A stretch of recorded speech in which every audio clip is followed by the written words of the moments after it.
L'année 2023 est devenue l'année où l'Everest, également connu sous le nom de montagne tueuse, a coûté la vie à 18 alpinistes. Ce bilan est le plus lourd de l'histoire de l'Everest, dépassant celui de l'année 2014. Le tremblement de terre de 2015 au camp de la base de l'Everest a coûté la vie à 19 personnes, mais certains d'entre elles n'étaient pas des alpinistes. Ainsi, 2023 devient l'une des années les plus meurtrières sur l'Everest. Bientôt sur la chaîne Documentaire Intéressant, où je vais vous parler aujourd'hui de la saison la plus sanglante sur l'Everest. Si vous souhaitez plus de contenu similaire, n'oubliez pas de vous abonner à notre chaîne YouTube et de laisser un commentaire. Cette année-là, la première tragédie de l'Everest s'est produite le 12 avril, lorsque 3 Sherpas, Tenzing, Lakpa et Badur, sont morts près du sommet de la cascade de glace de Khumbu. Ils ont été pris dans une avalanche alors qu'ils transportaient du matériel vers le camp 1, nécessaire aux autres alpinistes. Leurs corps ont été retrouvés dans une crevasse, en raison de l'extrême difficulté de récupérer les corps. Il a été décidé de les laisser là. L'un des Sherpas, Pamba Tenzing, est né en 1991. Il a grandi dans le petit village de Techo. Il a commencé à travailler comme porteur très jeune, d'abord pour des groupes de trekking, puis pour des expéditions. À l'âge de 15 ans, il a gravi le Jala Peak, qui culmine un peu plus de 5 km. À l'âge de 21 ans, il a gravi pour la première fois le point culminant de la Terre. Il travaillait comme Sherpa pour subvenir aux besoins de sa famille. Après la tragédie, il a laissé derrière lui sa fiancée et sa petite-fille. Lorsqu'un Sherpa meurt, les membres de sa famille reçoivent également une indemnité d'assurance vie qui s'élève à environ 10 000 €. Cependant, cela ne suffit pas à la famille pour survivre longtemps. Les membres des expéditions collectent souvent des fonds supplémentaires pour les familles des Sherpas décédés. Le 1er mai, l'Américain Jonathan Sugarman, âgé de 69 ans, est décédé lors de son ascension du camp 2 de l'Everest. Selon les informations, sa mort n'était pas liée à un accident ou à l'état de la voie. Il avait déjà souffert d'œdème pulmonaire de haute altitude. Cette condition dangereuse est causée par des changements d'altitude rapides. Il est devenu la 4e personne à mourir sur le mont Everest cette saison. Le 16 mai, le Sherpa Phurba est décédé près de la bande jaune, au-dessus du camp 3.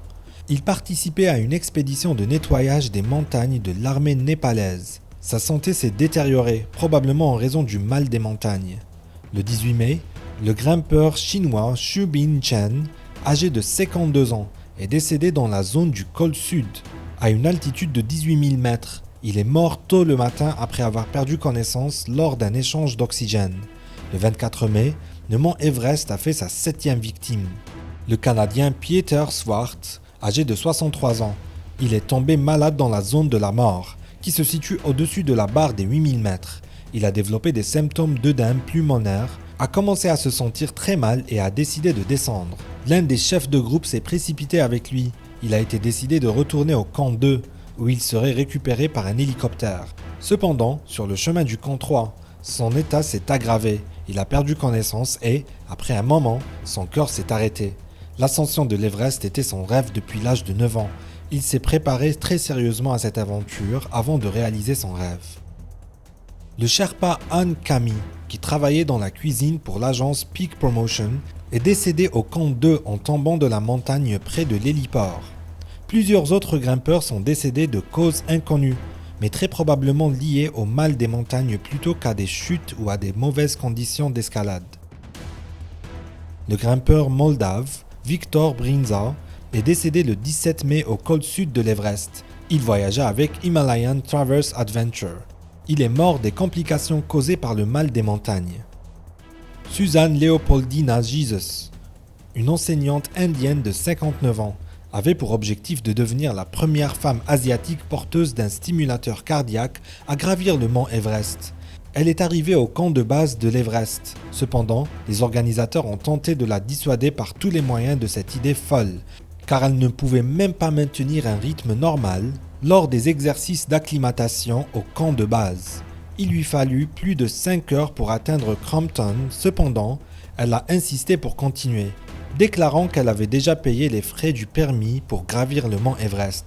Cependant, elle s'est rapidement sentie mal et a été transportée de force par l'hélicoptère à l'hôpital le plus proche, où elle est décédée le 18 mai. Le 20 mai, l'Everest a fait sa 10e victime, l'officier de police malaisien Ampuan Yaakob. Ce jour-là, il a atteint un point au-dessus du sommet sud, s'est senti mal et n'a pas pu continuer à grimper. Il a été aidé à descendre par une équipe de secours, mais il est décédé lors de la descente vers le camp 4. Le 21 mai, l'Australien Jason Kennison est décédé. En 2006, il a été impliqué dans un accident de voiture, à la suite duquel on lui a dit qu'il ne pourrait peut-être plus jamais marcher en raison d'une lésion de moelle épinière. Cependant, 17 ans après cette tragédie, il a prouvé le contraire. En 2023, il a atteint le sommet de l'Everest. Avec son ascension, il a collecté des fonds pour une organisation qui aide les personnes comme lui. Il a réussi à atteindre le sommet, mais lors de la descente, il a commencé à agir étrangement. Les 2 Sherpas qui l'accompagnaient l'ont aidé à descendre jusqu'à la zone du Balkan, qui se trouvait à une altitude de 8400 mètres. Ensuite, il a refusé de bouger davantage.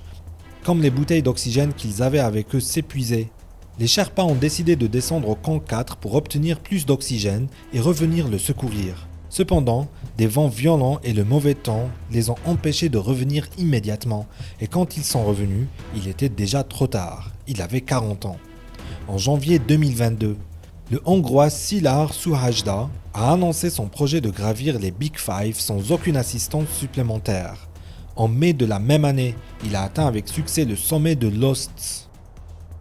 Son étape suivante était de conquérir le sommet de l'Everest. Il a quitté le camp de base de l'Everest le 21 mai 2023 et devait atteindre le sommet en 3 jours. Son expédition, qui semblait initialement réussie, a finalement échoué le 24 mai, lorsque le contact avec lui avait été perdu via le téléphone satellite. Le lendemain, des informations ont été reçues selon lesquelles le grimpeur avait été vu inconscient près du bas du Hillary Step, à une altitude d'environ 8780 mètres. Bien qu'une équipe de secours de Sherpas ait été immédiatement envoyée pour l'aider, il n'a pas été retrouvé. Le 27 mai, l'équipe de secours a été rappelée lorsque tout espoir qu'il puisse encore être en vie a été perdu. On pense qu'il a disparu à seulement 50 mètres du sommet.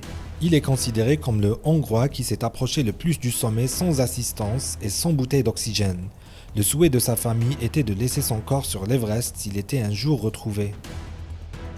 Ce sont là quelques-unes des histoires de ceux qui sont morts. Cette saison-là, l'Everest a coûté la vie à 18 personnes. On pense que la grande majorité de ces décès ont pu être évités. En termes simples, les gens sont trop confiants et prennent des décisions critiques sans même penser aux conséquences possibles.